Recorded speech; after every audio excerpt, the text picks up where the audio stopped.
Welcome dear student to the online classes of Sardar Vallabhbhai Patel English Medium School Yaval. My name is Suvarna Patil. Today we are going to learn standard second और subject है Hindi.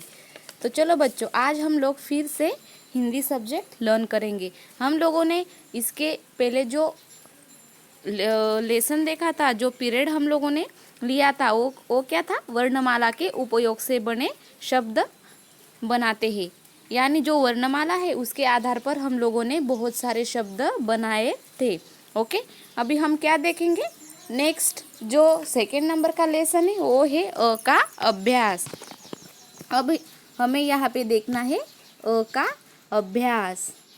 Okay, अ से अनन्नास। क्या आता है बच्चों अ से? अनन्नास। ये तो हम लोगों ने पहले भी देखा है। उसके बाद अ से अजगर। उसके बाद नेक्स्ट अ से अनार, अ से अदरक। देखो इसमें ये जो शब्द बना है उसमें जो पहला लेटर है वो कौन सा है? अ। यानी ये जो वर्ड्स है वह अ से स्टार्ट हुआ है।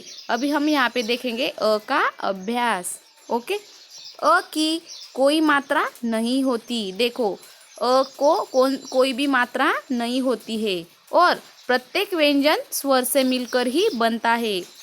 देखो भले ही स्वर व्यंजन अलग हो लेकिन व्यंजन स्वर पर ही डिपेंड होता है, यानी स्वर के आधार पे ही चलता है।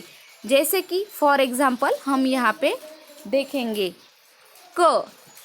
हम लोग देखते हैं कि क है, लेकिन क कैसे बना है ये अभी हम लोगों ने डीप ने देखा है क्या? नहीं। तो क कैसे बनता है? क प्लस अ। देखो आप बोलो क, क हम लोग जरूर बोलते हैं, लेकिन क के बाद में कौन सा प्रोनाउंसिएशन आता है, कौन सा उच्चार आता है? अ। यानी क जब बोलते हैं उसके पीछे अ का भी समावेश हमें सुनाई देता है। इसीलिए यहाँ पे कहा है कि व्यंजन स्वर से मिलकर ही बनता है। जो व्यंजन है वह किससे मिलकर बनता है? स्वर से। क्योंकि यदि हम आप लोगों ने भले ही अ कहा लेकिन क, ऐसा आप लोग बोलते हैं। क्या बोलते हैं? क।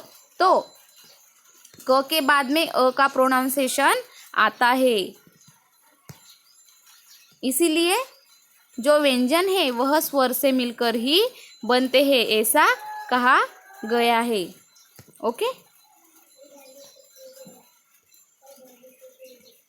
अभी और क से बना कमल। क्या वर्ड्स बना? कमल।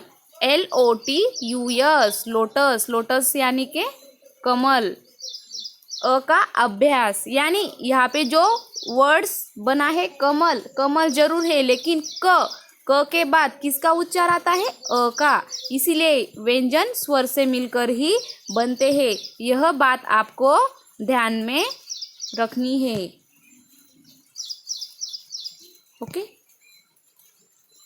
अभी नेक्स्ट हम लोग देखेंगे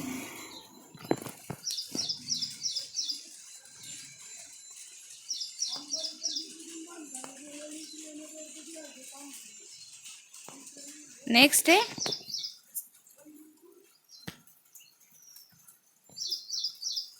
अब हम देखेंगे नेक्स्ट वर्ड है चरखा। कौन सा है नेक्स्ट वर्ड?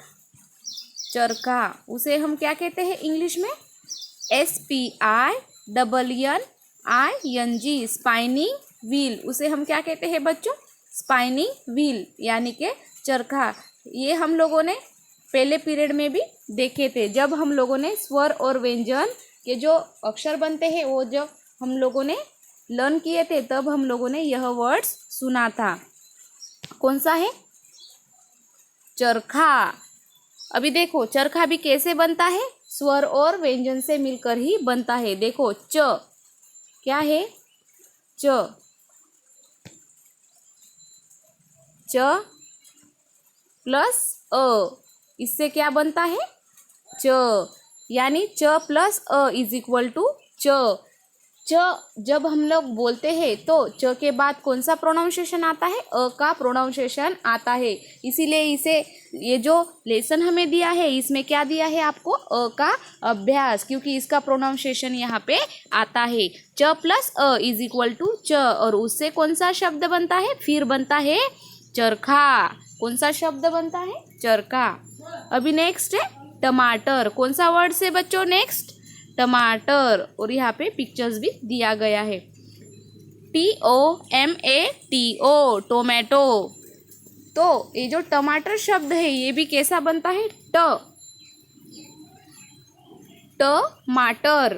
तो ट के बाद में कौन सा उच्चार आता है? स्पष्ट स्वरूप में अ का उच्चार आता है।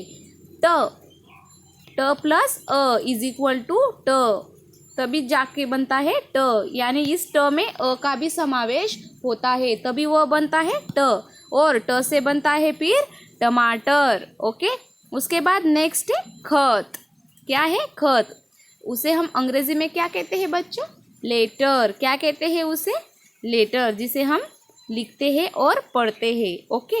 ये जो खत है इसमें भी ख प्लस अ कैसे बनता है यह खत? ख प्लस अ, यानी जब हम लोग ख बोलते हैं उसके बाद में अ का प्रोनाउंसिएशन आता ही आता है। इससे यह बनता है, कौन सा लेटर बनता है? ख, यानी के खत। ओके। उसके बाद नेक्स्ट है घर। कौन सा है नेक्स्ट वर्ड? घर। उसे हम कहते हैं हाउस। HOUSE, house. हाउस यानी के घर। ये जो घर वर्ड्स है वो भी कैसे बनता है? घ प्लस अ इज इक्वल टू घ। ओके, यानी इसे हम कहते हैं घ। इसी प्रकार जो स्वर और व्यंजन होते हैं, जो व्यंजन होते हैं वह स्वर से ही मिलकर बनते हैं। अभी जो इस पर आधारित छोटा सा हमें कुछ छोटे से वाक्य दिए गए हैं वो हम लोग अभी पार्ट 2 में देखेंगे। Okay, thank you friends.